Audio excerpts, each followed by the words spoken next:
আজকে মা তোমাদেরকে শেখাবে কোনো রকম ঝামেলা ছাড়া কম সময়ের মধ্যে কিভাবে তোমরা বাড়িতে চকলেট কেক বানিয়ে ফেলতে পারবে, তাও আবার পুরোপুরি দোকানের মতো। নমস্কার বন্ধুরা, আমার মায়ের রান্নাঘরের আরও একটা নতুন পর্বে তোমাদের সকলকে স্বাগত। আশা করি সকলেই খুব ভালো আছো।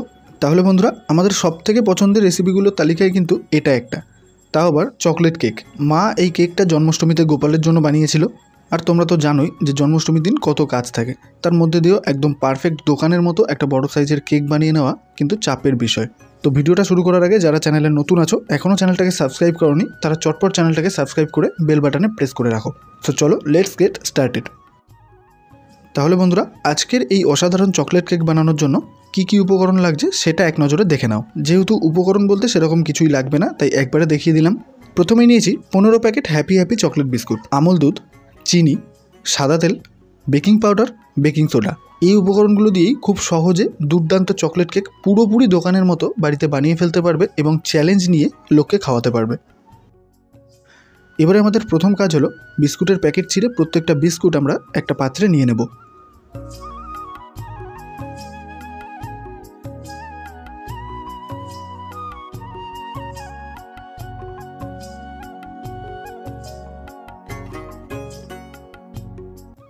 এবারে প্রত্যেকটা বিস্কুট গুঁড়ো করে নিতে হবে। তার জন্য আমরা হামল দিস্তাতে প্রত্যেকটা বিস্কুট গুঁড়ো করে নেব। একবারে সম্ভব নয়, তাই 3 থেকে 4 বারে আমরা বিস্কুটগুলোকে গুঁড়ো করে নেব। কেকটা যেহেতু গোপালের জন্য বানানো হচ্ছে, তাই এখানে সব কিছুই ঠাকুর ঘরের বাসন ব্যবহার করা হচ্ছে। তা না হলে কাজের সুবিধার জন্য মিক্সিতে গুঁড়ো করে নেওয়া যেত। তোমরা এখান থেকেও কিছুটা সময় বাঁচিয়ে নিয়ে খুব সহজেই মিক্সিতে গুঁড়ো করে নিতে পারো।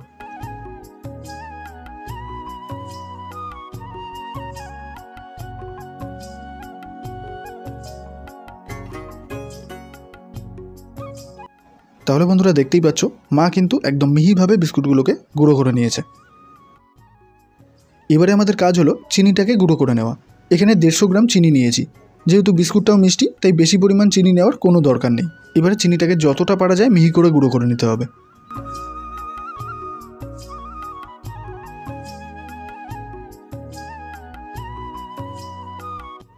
তো মা তোমাদেরকে দেখিয়ে দিচ্ছে, দেখো যে চিনিটা কতটা পরিমাণে গুঁড়ো হয়েছে। এবারে আমরা কেকের যে ব্যাটারটা সেটা তৈরি করে নেব। তার জন্য একটা বড় সাইজের বাটি নিয়েছি, আর তাতে বিস্কুটের গুঁড়োগুলো পুরোটা ঢেলে দেব।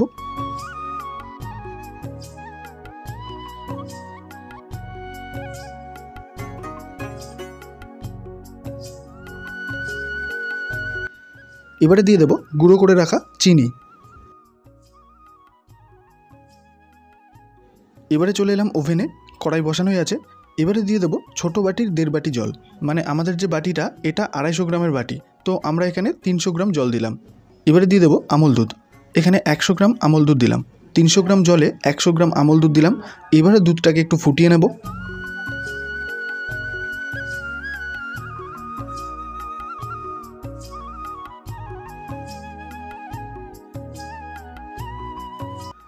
এবারে বিস্কুটের গুঁড়ো আর চিনিটাকে যে আগে থেকেই নিয়ে রেখেছিলাম, সেটাকে ভালো করে নাড়িয়ে চাড়িয়ে প্রথমে মিক্স করে নেব। এবারে দিয়ে দেবো বেশ খানিকটা পরিমাণ সাদা তেল। এখানে সাদা তেলটা কিন্তু পরিমাণ মতো, নির্দিষ্ট কোনো পরিমাপ নেই, কারণ কি যতটা পরিমাণ তোমরা বিস্কুটের গুঁড়ো নেবে ঠিক ততটা পরিমাণ বুঝে শুনে সাদা তেল দিয়ে দেবে। এবারে দিয়ে দেবো প্রায় 1 চামচ বেকিং পাউডার, 1/2 চামচ বেকিং সোডা। এবারে টোটাল মিশ্রণটাকে আবারও ভালো করে মিশিয়ে নেব।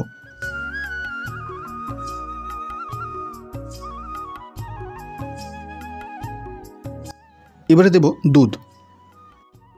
এবারে খুব সুন্দরভাবে আমরা একটা পারফেক্ট ব্যাটার তৈরি করব। পরিমাণ মতো দুধ নেওয়ার পর কিছুটা কিন্তু রেখে দিয়েছি, পুরো দুধ কিন্তু দিইনি, যদি পরে লাগে তাহলে দেব।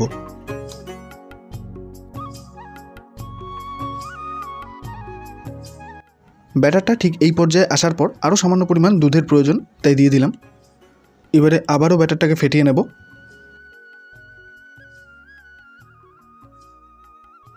তাহলে বন্ধুরা দেখো, ফাইনালি আমাদের ব্যাটারটা তৈরি হয়ে গেছে। এবারে মা তোমাদেরকে দেখিয়ে দেবে যে কীরকম হয়েছে ব্যাটারটা।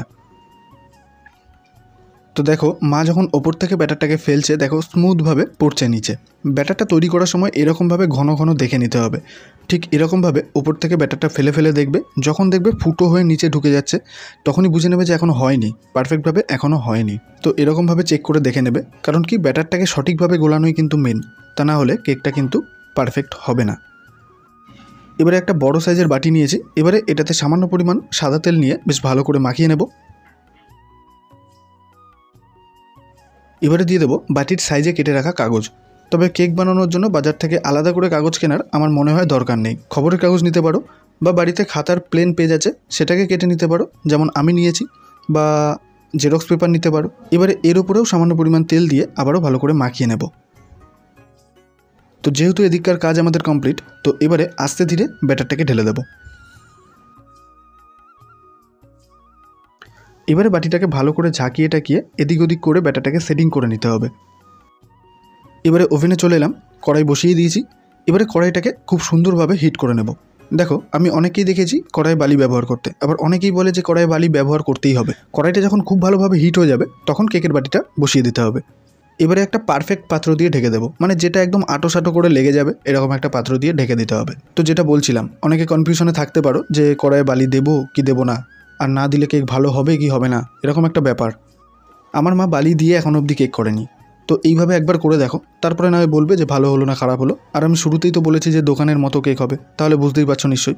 এখানে দেখতে পাচ্ছ কিছু কিশমিশ, কাজু বাদাম আর আমসত্ত্ব টুকরো টুকরো করে নিয়েছি। এগুলোকে কেকে দিয়ে দেবো। তবে এগুলো কেকে দেওয়ারও একটা পারফেক্ট সময় আছে, দেখতে থাকো। তো প্রথম কথা, মাঝপথে ঢাকনা সরিয়ে সরিয়ে দেখে নিতে হবে যে কেকটা কীরকম পর্যায়ে এলো। এবারে মা ঢাকনাটাকে সরাবে, ঠিক এই পর্যায়ে কাজু বাদাম, কিশমিশ আর আমসত্ত্বগুলোকে দিয়ে দেবে। এখানে একটা জিনিস বুঝতে হবে, এই যে কেকটা দেখছো যতটা পরিমাণ ফুলেছে এর থেকে বেশি কিন্তু আর ফুলবে না। আবার হাত দিয়ে দেখে নিতে হবে যে ওপরটা একটু নরম নরম থাকতে হবে, না হলে কাজু বাদামগুলো বা কিশমিশ, আমসত্ত্ব এগুলো সেটিং হবে না। একদম পুরোপুরি কেকটা তৈরি হওয়ার পরে দিলে কিন্তু হবে না, তাহলে সব কিছু পড়ে যাবে। এই যে মা যে পর্যায়ে দিচ্ছে এরপরেও কিন্তু 10 থেকে 15 মিনিট মতো কেকটাকে ঢেকে রেখে দেবে, মানে পুরোপুরি কিন্তু কেকটা এখনও হয়নি।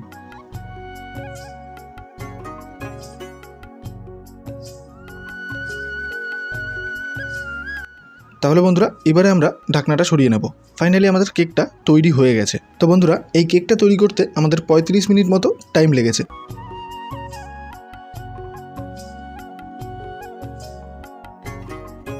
এবারে কেকটা একদম পারফেক্টভাবে হলো কিনা সেটা মা তোমাদেরকে দেখিয়ে দেবে। এরকম একটা কাঠি নেবে, তারপরে এরকমভাবে কেকে ঢুকিয়ে ঢুকিয়ে দেখবে যে হলো কিনা কেকটা। দেখতেই পাচ্ছ কাঠি একদম ফ্রেশ, কিচ্ছু লেগে নেই কিন্তু কাঠিতে। তাহলে বুঝে নিতে হবে যে কেকটা একদম পারফেক্টভাবে হয়ে গেছে। আরও একবার মা তোমাদেরকে দেখিয়ে দেবে, দেখো,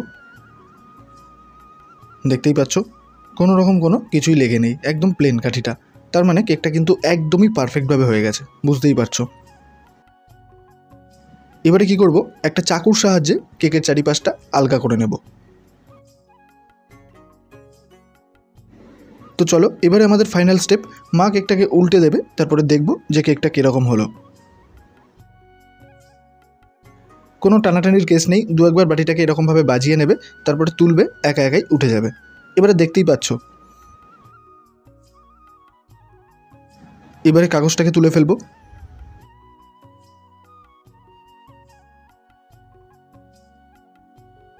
কেকটাকে সোজা করে দিলাম। এবারে মা তোমাদেরকে দেখিয়ে দেবে যে কেকটা কতটা নরম হয়েছে।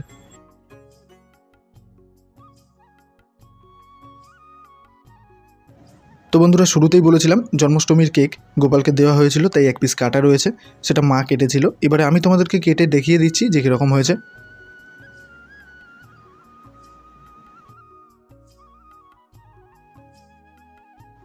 তো বন্ধুরা দেখো, কত সহজেই কেকের এই পিসটাকে কেটে ফেললাম।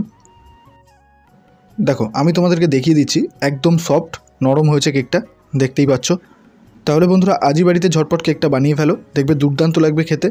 দোকানের কেক তো প্রায় ভুলেই যাবে। আর কেমন লাগলো অবশ্যই কমেন্টে জানিয়ে দেবে। তবে তার আগে ভিডিও ভালো লাগলে আমার মায়ের চ্যানেলটাকে সাবস্ক্রাইব করে বেল বাটনে প্রেস করে রাখো।